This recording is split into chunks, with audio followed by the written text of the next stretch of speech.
আনতেছি ওই বক্তাকে দিতে হবে ৮০,০০০, তাকে এই সপ্তাহে অ্যাডভান্স করা লাগবে ৩০,০০০। তাহলে তো আপনি বিষয়টা বুঝতে পারতেছেন। হ্যাঁ সেক্রেটারি সাহেব, মাহফিলে অনেক টাকায় খরচ হবে। আর তাছাড়া যে বক্তা আনতেছেন উনি অনেক দূর থেকে জার্নি করে আমাদের এই মসজিদে আসবে মাহফিল করতে। উনারে ৮০,০০০ টাকা দিলেও কম হয়ে যায়। চেষ্টা করেন তাকে ৮০,০০০ টাকার একটু বেশি দেওয়ার। আচ্ছা ঠিক আছে সেক্রেটারি সাহেব, আমি তাহলে আসি। আসসালামু আলাইকুম। ওয়ালাইকুম আসসালাম। কি কয় বুঝিনে, বেতন বাড়ান বেতন বাড়ান। কি এমন করে মসজিদে? ৫ ওয়াক্ত নামাজই তো পড়ায়, তার জন্য উনার বেতন বাড়ানো লাগবে যত সব। সবই তো শুনলেন ভাই, আমি আপনাদের মসজিদের ইমাম, তারপরেও এই সমাজেরই ইমাম। শুনেছি একটা মসজিদের ইমাম নাকি একটা মহল্লা, একটা গ্রামের নেতা। অথচ আমি আপনাদের পূর্বপাড়া জামে মসজিদে যখন ইমামতি করতাম, সেক্রেটারি এবং সভাপতির কথার বাহিরে আমি কখনো যাইনি।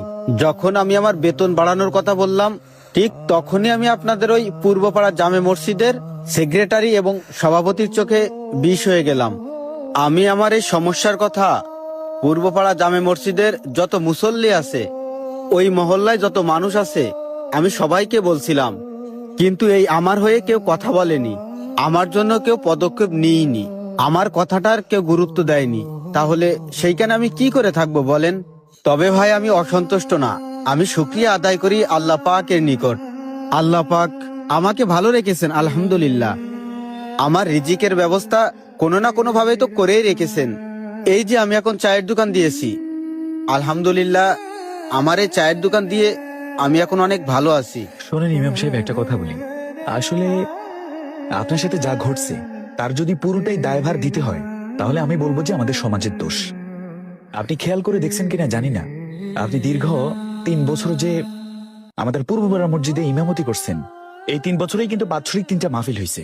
আপনি যে মসজিদে ইমামতি করেছেন সেখানকার বাৎসরিক মাহফিলে যে বয়ান করতে আসছে, ওই বক্তাকে ৬০,০০০ টাকা দিয়ে আনছে ১ ঘন্টা বয়ান করার জন্য। অথচ আল্লাহর ১২টা মাস আপনি এই মসজিদের পেছনে খাটতেছেন।